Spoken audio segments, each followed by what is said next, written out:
जे आपण लिहिलं टायटल ते कशाचं टायटल आहे? डेमॉन्स्ट्रेटिव्ह प्रोनाउनचं टायटल आहे. ज्या विद्यार्थ्यांना डेमॉन्स्ट्रेटिव्ह प्रोनाउन जर समजा येत नसेल किंवा डेमॉन्स्ट्रेटिव्ह प्रोनाउन कोणते आहे बोलण्याकरिता वापरण्याकरता लिहिण्याकरता समजत जर नसेल तर त्यांनी ह्याच्या ठिकाणी आपण जे पाहत आहोत त्याकडे चांगलं लक्ष द्यावं आणि समजून पण घ्यावं. तर माझं असं मत आहे की मी तुम्हाला डेमॉन्स्ट्रेटिव्ह प्रोनाउन 4 सांगितली. पहिला आहे सिंग्युलर मध्ये येते, सिंग्युलर मध्ये काय येते?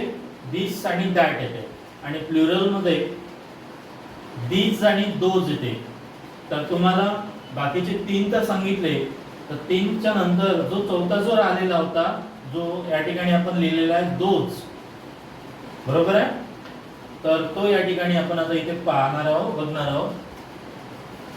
काय म्हणते की दोज हा डेमॉन्स्ट्रेटिव्ह प्रोनाउन आहे. डेमॉन्स्ट्रेटिव्ह प्रोनाउन आहे, पण कसा आहे, कशासाठी त्याचा उपयोग आपण इथे करतो ते इथे आपल्याला थोडंसं समजून घ्यायचं आहे. दोजचा अर्थ काय होतो? ते सर्व.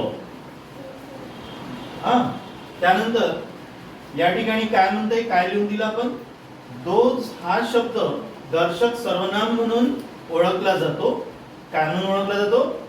दर्शक सर्वनाम. दोज हा शब्द दर्शक सर्वनाम म्हणून ओळखला जातो. त्याचा उपयोग दूरच्या वस्तू दर्शवण्यासाठी केला जातो. पण ज्या एकापेक्षा जास्त वस्तू असलेल्या आहेत, दूरच्या वस्तू दर्शवण्यासाठी केला जातो, पण ज्या वस्तू एकापेक्षा जास्त आहे अशा वस्तू दर्शवण्यासाठी दोज THOSE या डेमॉन्स्ट्रेटिव्ह प्रोनाउनचा उपयोग केला जातो.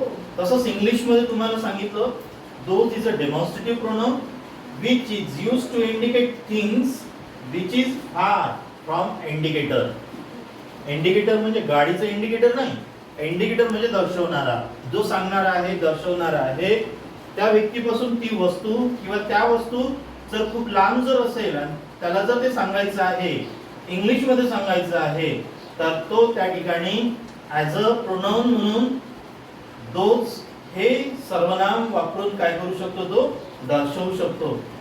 आपण आतापर्यंत पाहिले सिंग्युलर पाहिले, सिंग्युलर प्रोनाउन पाहिले, पर्सनल प्रोनाउन पाहिले, थर्ड पर्सन प्रोनाउन पाहिले, पण या ठिकाणी इंडिकेटर प्रोनाउन पाहिलेले नव्हते, डेमॉन्स्ट्रेटिव्ह प्रोनाउन पाहिलेले नव्हते.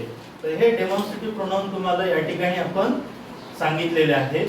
हे जर तुम्ही लक्षात ठेवले आणि जर समजा याचा उपयोग जर केला तर नक्कीच तुमचं इंग्लिश सुधारण्यासाठी, इम्प्रूव्ह होण्यासाठी सुद्धा मदत होईल आणि तुम्हाला इंग्लिश हळूहळू समजायला पण लागेल. ठीक आहे. आता तुम्हाला जर काही प्रश्न असेल तर तुम्ही या ठिकाणी मला विचारू शकता. त्यासाठी वापरते दोज? Very good. दूरच्या वस्तू दर्शवण्यासाठी, बरोबर आहे. फॉर एक्झाम्पल कशा दर्शवू आपण?